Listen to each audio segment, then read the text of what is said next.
চীনের সহায়তায় মিয়ানমারে ফের শুরু হতে যাচ্ছে বিতর্কিত বাঁধ নির্মাণ। মিয়ানমারের নতুন সরকার বিতর্কিত মিৎসুন বাঁধ প্রকল্প আগামী ৮ বছরের মধ্যে শেষ করতে চাইছে। সূত্রের বরাত দিয়ে এ তথ্য জানিয়েছে বার্তা সংস্থা রয়টার্স। $৩৬০ কোটি এই মিৎসুন বাঁধ প্রকল্পটি দেশটির উত্তর অঞ্চলীয় কাচিন রাজ্যে অবস্থিত। সামরিক জান্তা প্রধান থেকে প্রেসিডেন্ট হাওয়া মিং হাইয়ং-এর সম্প্রতি চীন সফরের পর বিষয়টি সামনে আসে।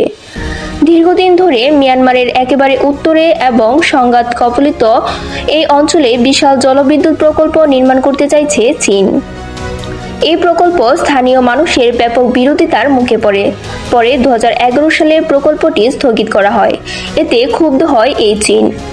কাচিন রাজ্যের পার্লামেন্ট সদস্য হতে পাইং হতু রয়টার্সকে এই প্রকল্প বিষয়ে বলেন, খুব শীঘ্রই এর নির্মাণ কাজ শুরু হবে। মিয়ানমারের প্রেসিডেন্ট কার্যালয়ে একজন মুখপাত্র সাংবাদিকদের জানান, মিং হাইয়ং-এর চীন সফরের পর প্রকল্পটি পুনরায় চালু করার বিষয় উঠে আসে।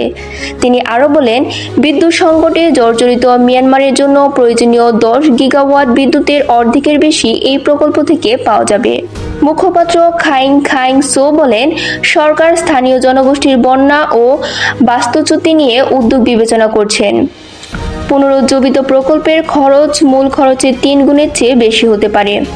আন্তর্জাতিক নবায়নযোগ্য জ্বালানি সংস্থা IRE সাম্প্রতিক হিসাব অনুযায়ী চীন ও ভারত ছাড়া এশিয়ার অন্য দেশগুলোর জলবিদ্যুৎ প্রকল্পগুলোর জন্য প্রতি কিলোওয়াট বিদ্যুৎ উৎপাদনে গড়ে $1,914 খরচ হয়। সেই হিসাব থেকে নতুন এই ব্যয়ের ধারণা পাওয়া গেছে।